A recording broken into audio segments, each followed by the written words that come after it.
राजा हरिश्चंद्र अपने दिए हुए वचन के कारण बद्ध थे। उन्होंने दान तो दिया था, मगर दक्षिणा देनी बाकी थी और आज दक्षिणा देने का अंतिम दिन था। उस दिन में भी कुछ ही घंटे बाकी थे। राजा हरिश्चंद्र स्वयं को बेचने जा रहे थे, मगर उन्हें किसी ने नहीं खरीदा। एक बूढ़े आदमी ने उन्हें कहा कि तुम तुम्हारी पत्नी बेच सकते हो। ये बात रानी तारामती ने सुन ली थी और वो रोहिताश्व को लेकर वहां से चली गई थी। अब राजा हरिश्चंद्र बहुत सोच में डूब जाते हैं। वो सोचते सोचते तारामती और अपने पुत्र के पास आ जाते हैं। तभी रानी तारामती हरिश्चंद्र से, महाराज, आप बड़ी चिंता में दिखाई दे रहे हैं। आप जिस काम के लिए गए थे वो संपन्न नहीं हुआ क्या? नहीं तारामती, आपको कोई नहीं खरीदेगा, परंतु आपके पास बेचने के लिए एक चीज और भी है। तुम्हारे कहने का क्या तात्पर्य है? मुझे तो कुछ समझ में नहीं आ रहा। आपके पुत्र को जन्म देकर मैंने पत्नी का धर्म पूरा कर दिया। आप मुझे बेचकर अपना ऋण चुका दीजिए। तारामती, ये तुम क्या कह रही हो? मैं पत्नी को कैसे बेचूं? सत्य मनुष्य से अधिक मूल्यवान है। आप सत्य की रक्षा कीजिए। मुनिवर की बात याद है ना? और आज का समय भी समाप्त हो रहा है। आप मुझे बेचकर ऋण चुका सकते हैं। राजा हरिश्चंद्र तारामती की बात सुन निरुत्तर हो गए और तारामती की बात मानकर हरिश्चंद्र तारामती को बाजार लेकर गए और नीलामी के चबूतरे में जाकर खड़े रहे। बहुत से लोग वहां खड़े हुए। तभी हरिश्चंद्र, क्या घरेलू कामकाज के लिए कोई स्त्री खरीदनी है किसी को? मैं मेरे पत्नी को बेचना चाहता हूँ।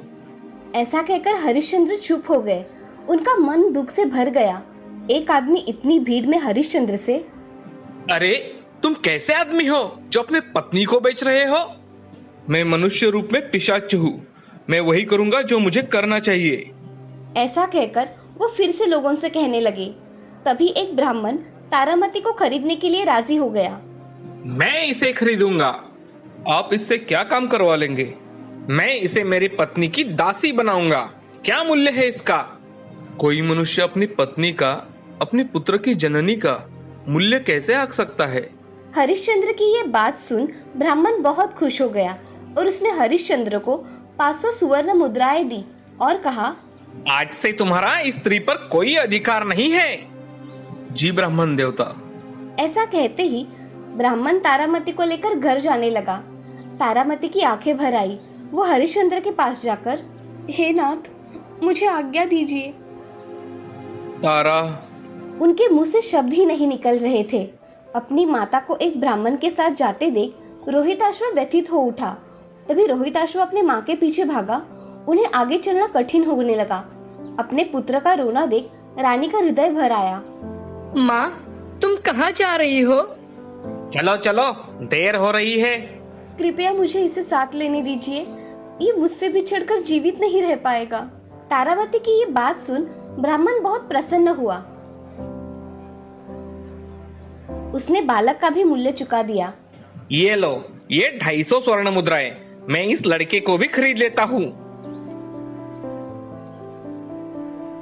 पुत्र भी खरीद लिया। ब्राह्मण हरिश्चंद्र की पत्नी तारामती और पुत्र को लेकर जा रहा था और हरिश्चंद्र लाचार खड़े देख रहे थे। तभी हरिश्चंद्र मन में, अब मेरे जीने का कोई प्रयोजन नहीं है, केवल अपना ऋण चुकाना है। वो ऐसा मन में सोच ही रहे थे। तभी मुनिवर वहां आ जाते हैं। अब मैं ऋण मुक्त हो जाऊंगा। अब तो दक्षिणा दोगे ना? दिन पूरा हो रहा है। जी हाँ। हरिश्चंद्र उनके सामने थैली खोलकर रख देते हैं। बस इतना ही? ये तो बहुत कम है। 250 स्वर्ण मुद्राएं और देनी होगी। कम है, परंतु मेरे पास और कुछ भी नहीं है मुनिवर। कहाँ से भी लाओ, मैं रात को फिर से आऊंगा। हरिश्चंद्र दुखी होकर नदी के घाट की सीढ़ियों पर बैठ जाते हैं और दिन बीत रहा था। ये देख हरिश्चंद्र के मन में विचार आता है, मुनिवर को देने के लिए मेरे पास धन नहीं है। एक बार फिर से प्रयत्न करके देखता हूँ। ऐसा सोचकर हरिश्चंद्र फिर से बाजार में आकर नीलामी के चबूतरे पे आ खड़े रहते हैं और फिर से कहते हैं, क्या मुझे कोई दास के बतौर खरीदेगा? कृपया मुझे खरीद लीजिए, मुझे खरीद लीजिए। लोगों ने उन्हें पहचान लिया था और उन्हें देख, अरे ओ लालची आदमी, पत्नी को भी बेचकर धन की लालसा पूरी नहीं हुई तेरी। नहीं, मुझे खुद को भी बेचना है, किंतु जो तुम्हें खरीदेगा उस पर तुम बोझ बन जाओगे। मैं शक्तिवान हूँ, मगर बहुत दिनों से कुछ भोजन नहीं किया, इसलिए मैं ऐसा दिख रहा हूँ। क्या कोई मुझे खरीदेगा? कोई उन्हें बाजार में खरीदने के लिए तैयार न था। शमशान का रखवाला चांडाल ये सब दूर से देख रहा था। वो हरिश्चंद्र के पास आकर, अगर तुम्हें बिकना ही है तो मैं तुम्हें खरीद लूंगा। मेरी नौकरी करोगे? क्या मैं इतना दीनहीन बन गया हूँ कि चांडाल का नौकर बनूं? परंतु मेरे पास कोई और उपाय भी तो नहीं है। ऋषिवर भी दक्षिणा लेने आने ही वाले हैं और दिन भी ढल रहा है। तुम्हें मुझे 250 स्वर्ण मुद्राएं देनी होगी। ठीक है, दे दूंगा, तुम मेरे साथ चलो।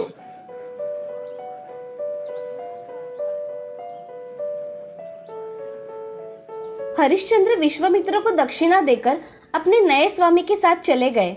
मुझे क्या काम करना होगा? जो चांडाल काम करता है वही। जो मुर्दे आए उनकी देखभाल करना, लाने वाले लोगों से चावल, कपड़ा और कर लेना। 6ठा भाग राजा को जाता है और 3 भाग मेरे होते हैं, और जो शेष रहा वो तुम्हारा होगा। जी। ऐसा कहकर हरिश्चंद्र वहां की झोपड़ी में रहते हैं और दूसरे दिन एक प्रेत शमशान में आता है। तभी हरिश्चंद्र, कर की राशि लाए हो?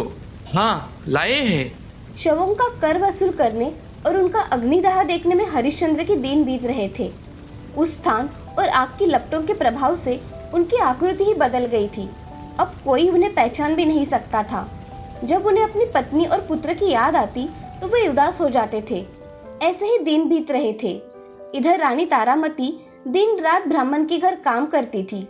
एक दिन रोहिताश्व रानी के पास रोता हुआ आया। क्या हुआ? तुम रो क्यों रहे हो बेटे? माँ, मैं उनके कमरे में खेल रहा था, इसलिए ब्राह्मण ने मुझे मारा। जाओ, बाग में जाकर खेलो। जाता हूँ माँ। ऐसा कहकर रोहिताश्व बाग में खेलने को गया और इधर रानी दिन भर काम करके रात को जब सोने के लिए गई तो उसे रोहिताश्व कमरे में दिखाई नहीं दिया। वो दिया लेकर रोहिताश्व को देखने निकली। तभी सभी घर छान मारा, मगर रोहिताश्व कहीं नहीं मिला। तभी उसे याद आया कि उसने ही कहा था कि बाग में जाकर खेलो। मेरा पुत्र बाग में होगा। तारामती बाग में देखने गई तो रोहिताश्व पेड़ के नीचे सो गया था। ये देख तारामती उसके पास गई और उसको उठाने लगी। तभी, इसका शरीर तो ठंडा है, ये निशान कैसा है? मेरे बेटे को सांप ने काट लिया। उसकी आंखों में आंसू आने लगे। वो बेटे का शव लेकर घर में आई और ब्राह्मण को जगाया। मेरा पुत्र मर गया है, इसका क्रियाकर्म करने के लिए मुझे कुछ पैसे दीजिए। ऐसा? तुम्हें 2 वक्त की रोटी देते हैं, वो क्या कम है? रानी ने एक शब्द भी नहीं कहा और बेटे का शव लेकर शमशान चली गई। शमशान के द्वार पर चांडाल ने उसे रोका। क्या चाहिए? घूंघट से ढका हुआ रानी का चेहरा हरिश्चंद्र को दिखाई नहीं दिया। क्या तुम चावल और कर का पैसा लाई हो? नहीं। तभी हरिश्चंद्र की दृष्टि शव के मुख पर पड़ी। वो सुन्न हो गया। ठहरो, बालक का मुख तो राजकुमारों जैसा है। ये कौन है? ये राजकुमार ही है, हरिश्चंद्र का पुत्र है। क्या कहा तुमने? मेरा पुत्र? मेरा पुत्र? तारामती वो जाना पहचाना स्वर सुनकर उस दाढ़ी वाले चेहरे को ध्यान से देखने लगी और कहती है, आप इतने दुखी क्यों हुए? मुझे अपना मुख दिखाइए मेरे स्वामी। हाँ, मैं वही अभागा हूँ, परंतु कपड़ा और चावल तो तुम्हें देने ही होंगे। मेरे पति कभी राजा थे, आप चांडाल है। आप अपने पुत्र के क्रियाकर्म पे भी कर लेंगे। तारामती, मुझे कर लेना ही होगा। अपने मालिक का कर मैं नहीं छोड़ सकता। मगर मेरे पास कुछ भी नहीं है। कर नहीं तो उसके बदले में अपनी आधी साड़ी फाड़ कर दे दो। तब तो मेरे पास तन ढकने के लिए पर्याप्त कपड़े भी नहीं रहेंगे। क्या ये कर आवश्यक है? हाँ, ये मेरे स्वामी का कार्य है, मुझे कर लेना ही होगा। तारामती अपनी साड़ी दे रही थी, तभी एक जोर से आवाज हुई। उन्होंने उस ओर देखा तो चांडाल खड़ा था। हरिश्चंद्र, तुम्हारी परीक्षा पूरी हुई। कैसी परीक्षा? चांडाल के उत्तर देने से पहले ही वहां एक दिव्य घटना घटी। देवता स्वर्गलोक से उतर आए और इंद्रदेव आगे आए। हरिश्चंद्र, हम सत्य के प्रति तुम्हारी निष्ठा की परीक्षा ले रहे थे, तुम उसमें सफल रहे। देवराज, ये कैसी परीक्षा है? कि मेरा पुत्र ही चल बसा। इंद्र इस पर सिर्फ मुस्कुराए और हरिश्चंद्र रोहिताश्व के शव को देखने लगे। तभी रोहिताश्व खड़ा होकर मुस्कुरा रहा था। हरिश्चंद्र ने उसे गले लगा लिया और तभी विश्वामित्र वहां आकर, हरिश्चंद्र, मैंने ऐसी कठिन परीक्षा ली, इसके लिए मुझे क्षमा कर दो। मुनिवर, मैं तुम्हें वापस अयोध्या ले जाने आया हूँ। मुनिवर, मैं आपके साथ नहीं आ सकता, मैं चांडाल के हाथों बिक चुका हूँ। नहीं हरिश्चंद्र, तुम स्वाधीन हो। स्वयं धर्मराज यम ने चांडाल का रूप धारण किया था और तुम्हें खरीदा था। तुमने अपनी सत्यवादिता प्रमाणित कर दी। तुम सचमुच महान हो हरिश्चंद्र, तुम वचन पर कायम रहे। अयोध्या में समाचार फैल गया कि राजा वापस आ रहे हैं। सारी प्रजा खुशी से झूमने लगी। क्या तुमने सुना? महाराज वापस आ रहे हैं। राजा हरिश्चंद्र की जय, ऐसे नाम घोष में उनका स्वागत हुआ और राजा हरिश्चंद्र ने फिर से अपना राज्य अच्छी तरह से अपने सत्य वचन से संभाला। इस कहानी से हमें ये सीख मिलती है कि जिंदगी में हमेशा सत्य वचन बोलने चाहिए। हरिपुर नाम की गांव में एक मोतीलाल नाम का आदमी रहा करता था। वो खेती में काम किया करता था। उसकी खेती में बहुत अच्छी फसल आया करती थी। वो हर साल अपने खेती पर बहुत मेहनत किया करता था। घर में मोतीलाल का बेटा आनंद रहा करता था। आनंद अपनी पढ़ाई पूरी कर रहा था। उसी गांव में सूरज सिंह नाम का जमींदार रहा करता था। वो हमेशा लोगों की मदद कर दिया करता और समय पर पैसे ना लौटाने पर उनकी जमीन अपने नाम पर कर लेता था।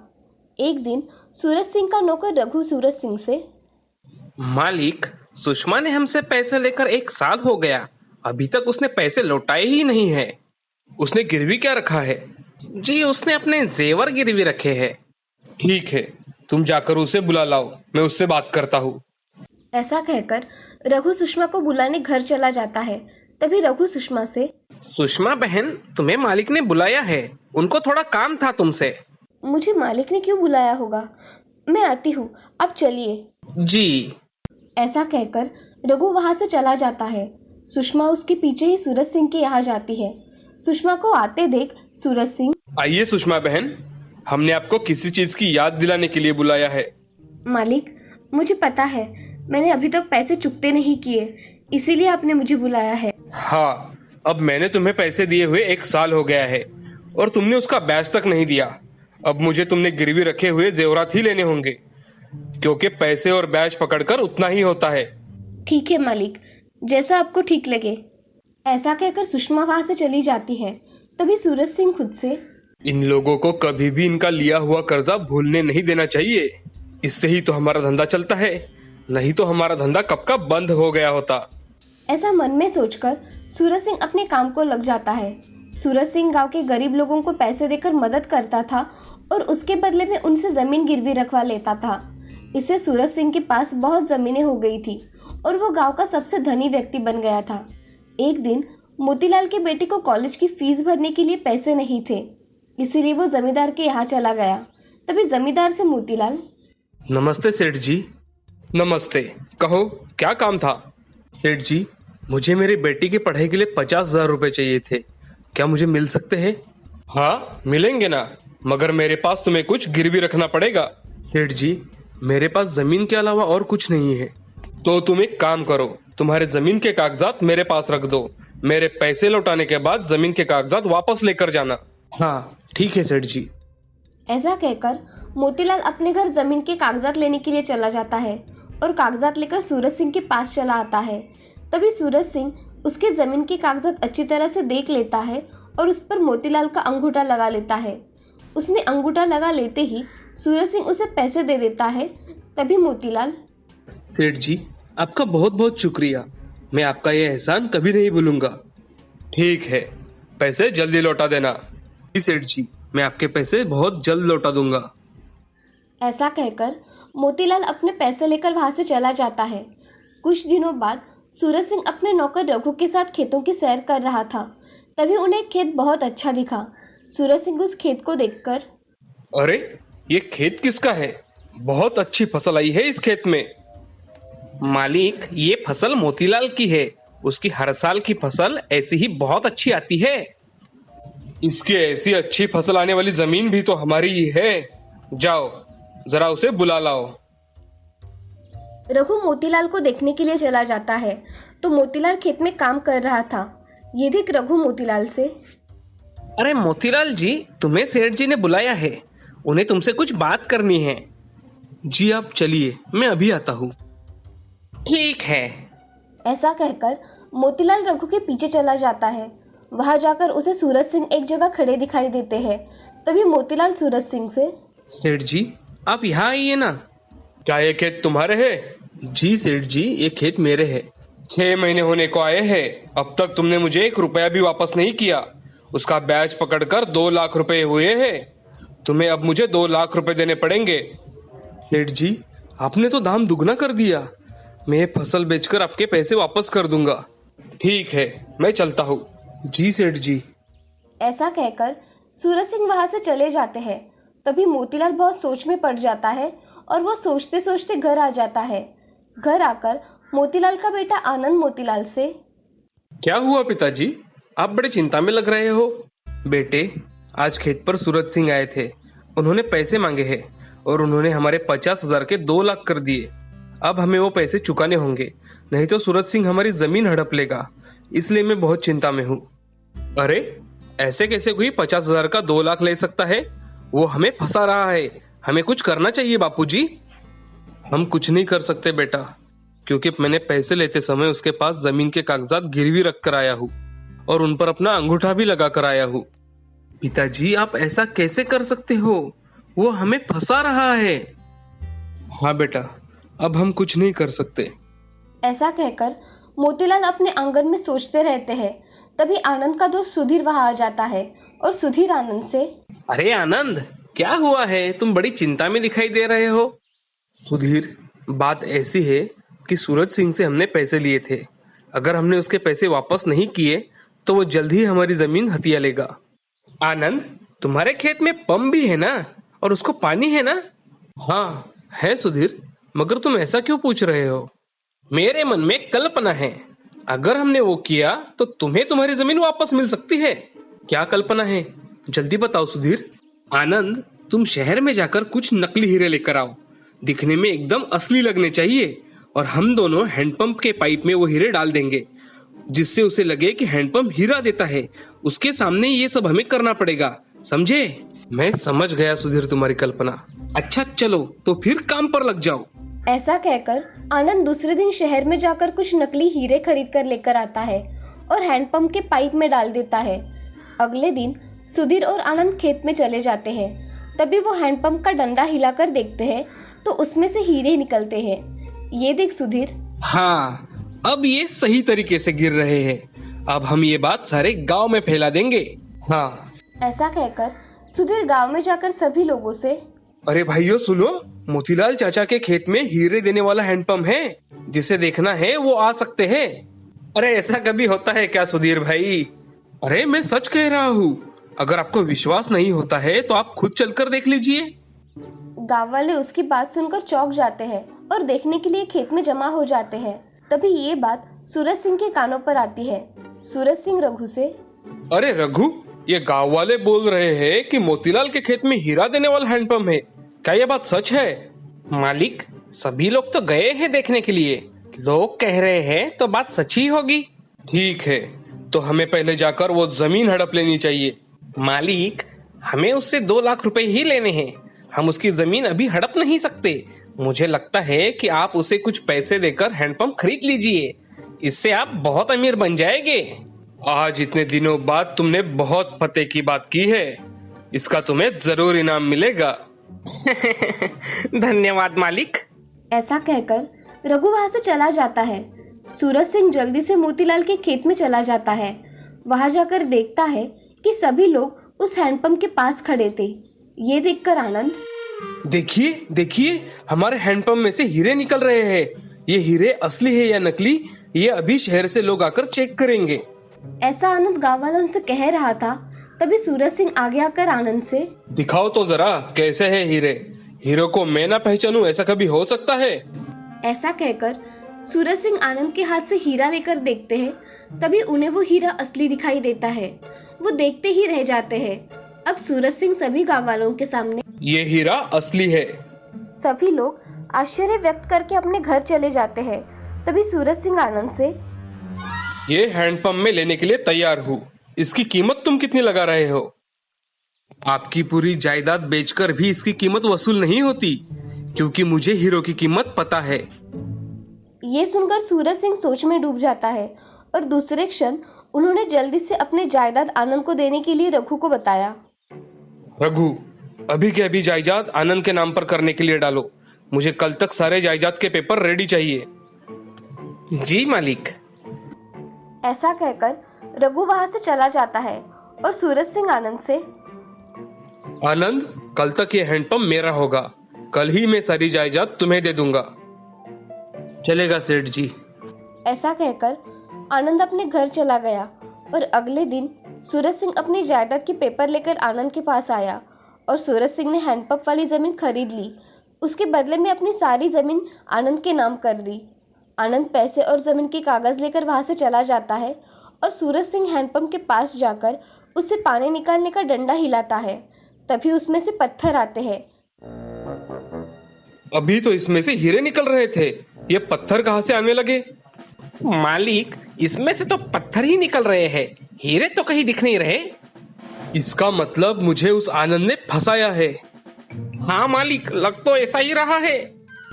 ये बात सुन सूरज सिंह वही चक्कर आकर गिर जाता है और इधर आनंद सभी लोगों को उनके हिस्से की जमीन के कागजात वापस कर देता है। इस कहानी से हमें ये सीख मिलती है कि जिंदगी में कभी भी किसी को फंसाना नहीं चाहिए। गरीबों की परिस्थिति का फायदा ना उठाकर उनकी मदद करनी चाहिए।